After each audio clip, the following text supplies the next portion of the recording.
Hello everyone, स्वागत है आप सभी का हमारे YouTube channel star study with अभी में। आज हम लोग खोरठा व्याकरण पढ़ने वाले हैं। यह हमारा पहला क्लास है। ठीक है, इस क्लास में हम वर्ण विचार में खासकर स्वर वर्ण के बारे में चर्चा करेंगे और सेकेंड जो हमारा लेक्चर होगा उसमें व्यंजन वर्ण के बारे में चर्चा करेंगे। तो चलिए क्लास को शुरू करते हैं। सबसे पहले देखिए कि वर्ण क्या होता है ना। तो भाषा की सबसे छोटी इकाई ध्वनि होती है और यही ध्वनि को हम लोग क्या कहते हैं, वर्ण कहते हैं। भाषा की सबसे छोटी इकाई ध्वनि और यही ध्वनि क्या कहलाता है, वर्ण कहलाता है। ठीक है, और देखिए वर्णमाला किसे कहते हैं, तो वर्णों के व्यवस्थित समूह को वर्णमाला कहते हैं।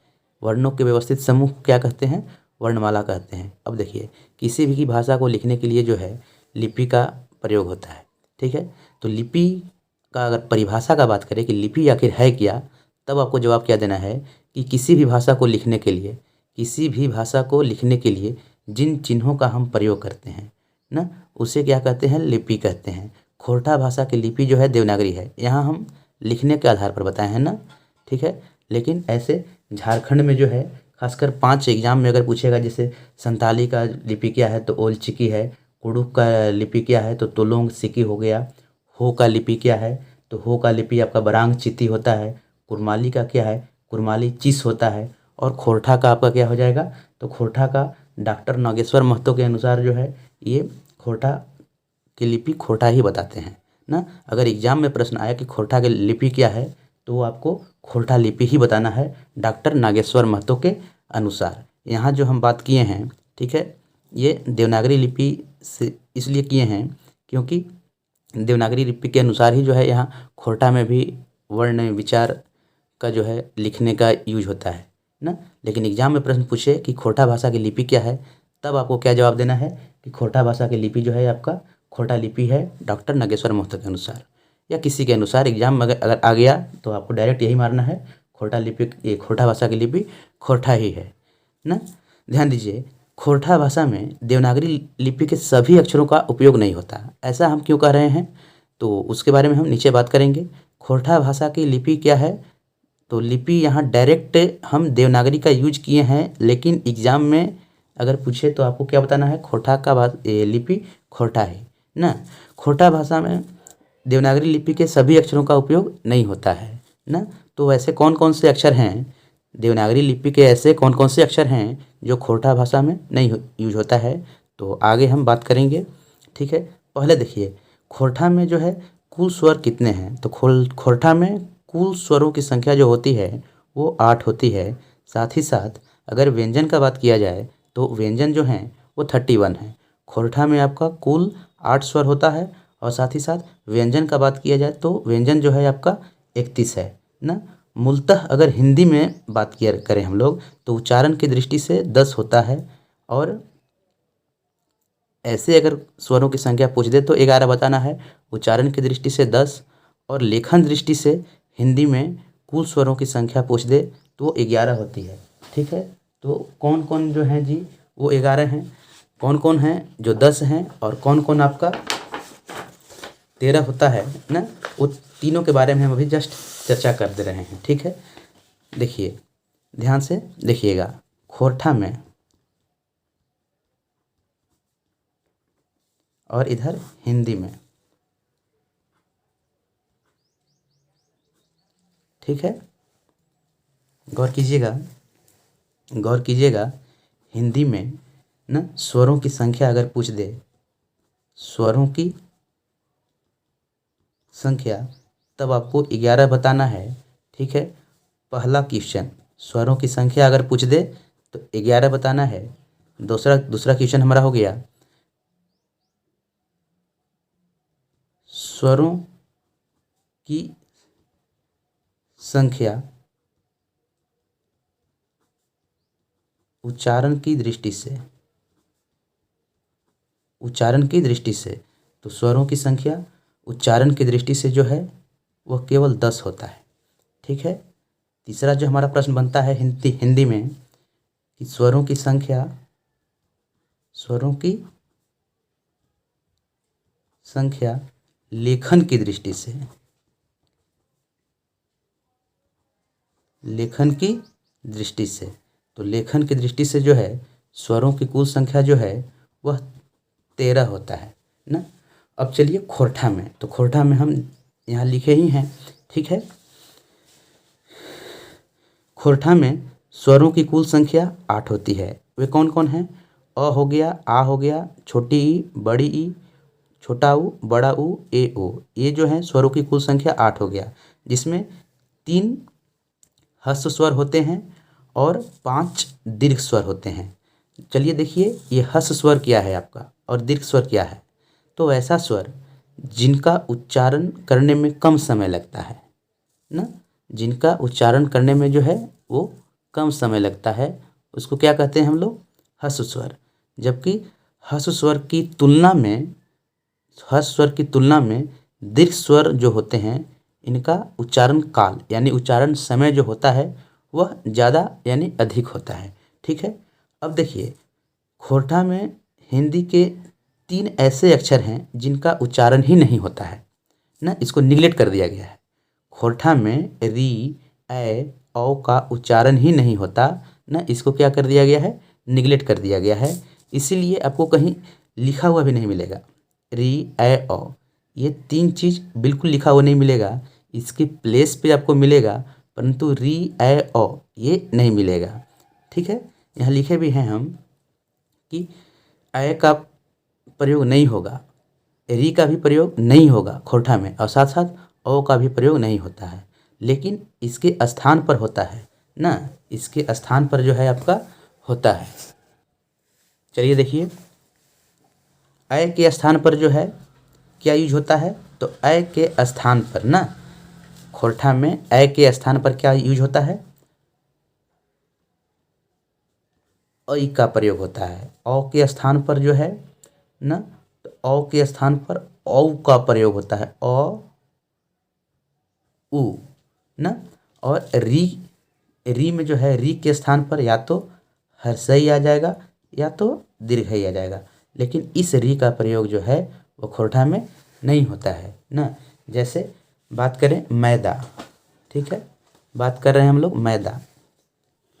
ध्यान दीजिएगा, हिंदी में अगर बात किया जाए मैदा कैसे होता है, मैदा कैसे लिखाता है, तो म और उसमें ऐकार और साथ ही साथ अगर द को, ये केवल समझाने के लिए लिख रहे हैं ना, ये हम वर्ण विच्छेद नहीं किए हैं अभी, केवल समझाने के लिए ये लिख रहे हैं कि ये खोरठा में ऐ का प्रयोग कैसे होता है। जैसे मैदा तो लिख दिए, म में ऐकार दा, म में ऐकार जोड़ दिए और दा, लेकिन खोरठा में यही ऐ की जगह क्या करना है आपको? जैसे म हो गया ना, और ऐ के स्थान पर ऐ लिख देना है ना, ऐ के स्थान पे क्या करना है?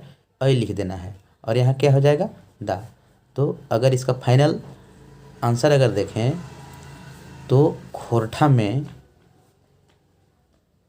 मैदा क्या हो जाएगा? म ई दा। खोरठा क्या हो जाएगा? खोरठा में मैदा का उच्चारण मैदा होता है। क्या होता है? मैदा होता है। इसीलिए हम यहाँ लिखे हैं कि मैदा क्या बन जाएगा? मैदा। कैसे बना, कैसे ये बना है वो हम यहाँ बात किए हैं, ठीक है। अब देखिए थैला, तो थैला जो है थ और ऐकार और उसके बाद ला, तो ऐकार की जगह क्या करना है? ऐ की मात्रा की जगह आपको क्या करना है? ऐ लगा देना है, तो क्या हो जाएगा? थैला ना। थैला कैसे बना जी? देख लीजिए आप फिर से एक बार। थैला ये हिंदी में हुआ, थैला किस में हुआ? ये हिंदी में। हिंदी में कैसे बना? ये थ और इसमें ऐकार और उसके बाद ला ना, तो क्या बना? थैला। लेकिन खोरठा में क्या करना है? इस ऐकार को आपको प्रयोग नहीं करना है। इसके स्थान पर खोरठा में क्या करना है? खोरठा में इसके स्थान पर क्या करना है? ऐ लगा देना है, ऐ का प्रयोग करना है। ये क्या हो जाएगा? ला। और यहाँ क्या बना? थ। तो यही थैला खोरठा में क्या बन जाएगा? थ ई ला। उम्मीद है आप लोग समझ रहे होंगे। चलिए अब आगे इसी प्रकार से देख लीजिए, कुछ शब्द हैं। खैर तो खैर, देखिएगा यहाँ ला था तब ला हुआ है ना, यहाँ र है तो रही रहेगा। खै ऐ में बदल चुका है, खै ऐर, खैर खैर ना। अब देखिए यहाँ सिमिलरली वैसे ही करना है। कौ आ, औ को क्या करना है? औकार की मात्रा को क्या करना है? उ में बदल देना है। ऊ मतलब देखिएगा, जैसे बात करें अगर हम लोग अभी यहाँ कौवा, ये हिंदी में हुआ, ये हिंदी में कैसे लिखाता है, क और आ। इसको भी अगर इसका भी मात्रा को अगर अलग करें हम लोग, वर्ण विच्छेद करें, तो क में औकार की मात्रा साथ ही आ। तो यही औ के जगह आपको क्या करना है, ठीक है, औ का प्रयोग करना है खोरठा में ना। खोरठा में क्या करना है, औ का प्रयोग करना है। अ उ किसका प्रयोग करना है, अ उ। तो क औ और यहाँ क्या हो जाएगा, आ। तो कंप्लीट बन गया ये आपका क उ आ। ठीक है, उम्मीद है समझ रहे होंगे। औजार, तो औजार क्या हो जाएगा, औजार। दौड़, दौड़, जौ, जऊ ना। अब देखिए ऋण, तो ये तो बिल्कुल ईजी है ना, ये क्या है, बिल्कुल ईजी है। ऋण जो है ऐसे, ऋतु ऐसे, दोनों का आप प्रयोग कर सकते हैं। री ये हर्षिकार है, ये दीर्घिकार है, तो ऋण, ऋण ऐसे। ये ऋण अगर कहीं लिखा हुआ है तो आप समझिए इस ऋण का बात हो रहा है। ऋतु, ये ऋतु इस ऋतु का बात हो रहा है। अगर खोरठा में ऋषि लिखा हुआ है तो इस ऋषि का बात हो रहा है। ठीक है, चलिए। खोरठा में पहले अवग्रह के चिन्ह का प्रयोग होता था। खोरठा में पहले क्या होता था, अवग्रह के चिन्ह का प्रयोग होता था, परंतु इसके स्थान पर ये अवग्रह जनरली अ के सेंस में बोला जाता था, अ के सेंस में। ठीक है, जैसे देखिए कैसे इसका प्रयोग हम लोग पहले करते थे, खोरठा में हम लोग पहले कैसे करते थे, ध्यान दीजिएगा। चलिए हम लोग अवग्रह को समझते हैं। तो पहले क्या होता था कि अवग्रह का प्रयोग इस प्रकार से होता था, जैसे कर हलई, कर हलई। लेकिन ये जो अ जो है ना, अ के सेंस में जो यूज होता था, अब क्या होता है, हाइफन में बदल गया है ना। मतलब खोरठा के विद्वान लोग क्या किए हैं कि इस अवग्रह को हाइफन के रूप में लिखते हैं। पहले के जो खोरठा कहानी या व्याकरण का जो भी किताब होता था उसमें अवग्रह का प्रयोग होता था, लेकिन अब क्या है कि इस अवग्रह के स्थान पर या तो इस हाइफन का प्रयोग होगा, और नहीं तो फिर करो, मतलब हाइफन को अगर आप हटा दिए तो ये हाइफन जो है ना, इस पे ओकार लगा देगा, है ना। जैसे कर, तो करो हलई, करो हलई। अब एक और एग्जांपल लेते हैं, जैसे मान लीजिए पहले ही चल हलई। चल हलई कहने का मतलब क्या हुआ जी, चलता था, चलता था ना, भूतकाल का बात हो रहा है, चलता था, चल हलई। जैसे राम चल हलई, मतलब राम चलता था। ठीक है, मोहन चल हलई, मतलब मोहन चलता था। लेकिन अब क्या है, अब क्या करेगा आपका कि चल के इस अवग्रह को हटाकर या तो हाइफन का प्रयोग करेगा खोरठा में, चल हलई, और नहीं तो अगर हाइफन का प्रयोग नहीं कर रहा है तब क्या करेगा, चलो हलई। चलो हलई कहने का अर्थ क्या हो गया, चलता था। तो ठीक है, अगर वीडियो अच्छा लगे तो लाइक, शेयर और सब्सक्राइब जरूर कीजिएगा। मिलते हैं अगले वीडियो में वर्ण विचार पार्ट 2 को लेकर। तब तक के लिए बाय बाय, टेक केयर।